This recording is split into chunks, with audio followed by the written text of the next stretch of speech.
While at a first glance, Asteroid City might appear as a colorful and vibrant story about spectacular events, behind the curtain lies a deeper and much more grounded story about loss, death, and the infinity of life.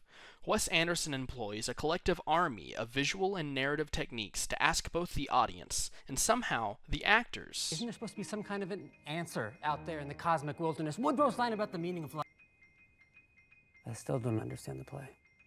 Today, we will begin by focusing on Asteroid City in terms of window and frame, which can be described by Elsasser in his article, Cinema as Window and Frame. He states that the notion of window implies that one loses sight of the framing rectangle as it denotes transparency, while the frame highlights the content of the surface and its constructed nature, effectively implying composition and artificiality.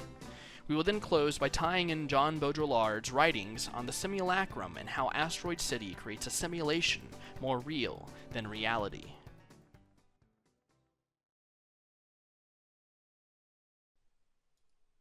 Wes Anderson's use of the frame approach within the film is evident from the first shot. In fact, the film begins with the host, Bryan Cranston, telling the audience, Asteroid City does not exist. It is an imaginary drama created expressly for this broadcast. Asteroid City is not meant to be taken as reality, and Wes Anderson utilizes plenty of methods to make that clear. The framing throughout the entire film is harsh and blocky. Camera movements are not hidden, but instead emphasized to highlight the superficial world surrounding the actors. Even the black and white documentary sections, which could have been mistaken for reality, are purposefully staged to appear fake and theatrical. Throughout the film, symmetry is utilized in shots to an unrealistic degree. All of these aspects work together, consistently highlighting the artificiality of the film, and yet, that is not their only purpose. Many of the artificial elements that are so pervasive in Wes Anderson films are utilized in Asteroid City to help propel the narrative and aid in the emotional delivery of the film. One example of this is showcased with a musical motif present throughout the film.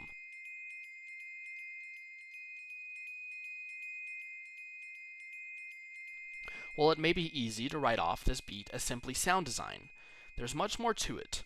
The music motif only plays during two types of scenes, the first being scenes with spectacular and whimsical imagery, such as the alien landing, the second being scenes where the actors stop to ask themselves what the play means. This music links the two types of scenes and coerces the audience to think about how they might be connected. While the actors on screen contemplate the play's purpose, the music motif plays, reminding the audience of what occurred when the music last played, and leading them to ask themselves the same questions the actors are asking. Am I doing it right?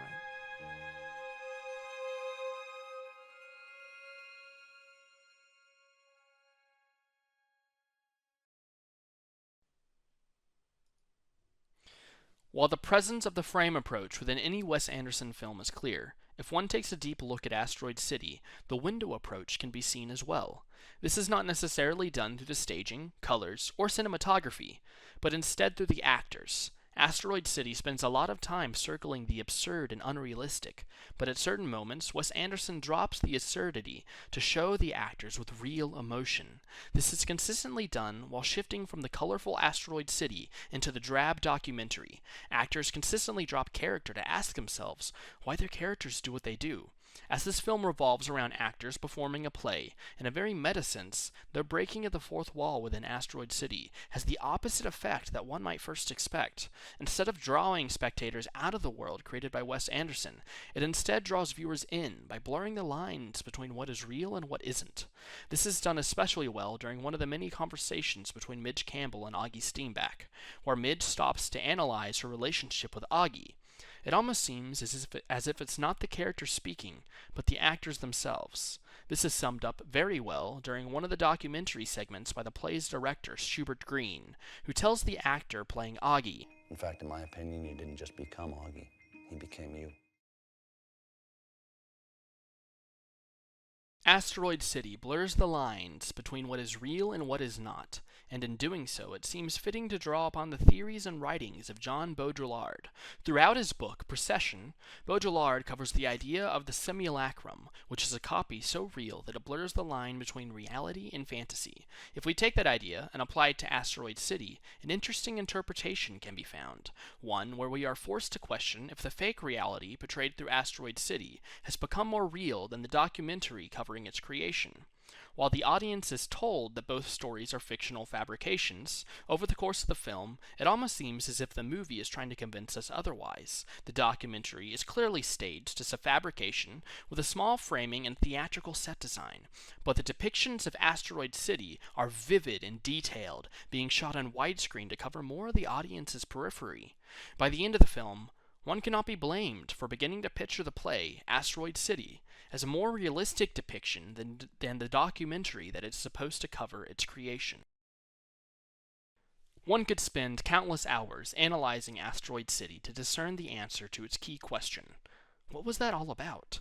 While one can certainly come to his or her own answer, that might not be the intention that Wes Anderson had when he wrote the film.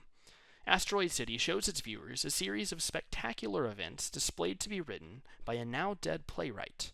The play's director, the actors, and now the audience don't get to hear an explanation for why the events in the movie occur. They must simply accept it for what the performance is. Nobody knows the true meaning of the film. When multiple different characters ask the question, the answer is always the same. We don't pin it down. While we will never get an explanation for why the alien comes to Earth, or why Augie burns his hand, we do get to know the actors and the characters performing within Asteroid City. Maybe the amazing events shown to us by Wes Anderson simply form a catalyst to allow the characters within the film to self-reflect and ask themselves how they got to where they are. And in doing so, they allow a much more personal story to be told. Freight train, going so fast.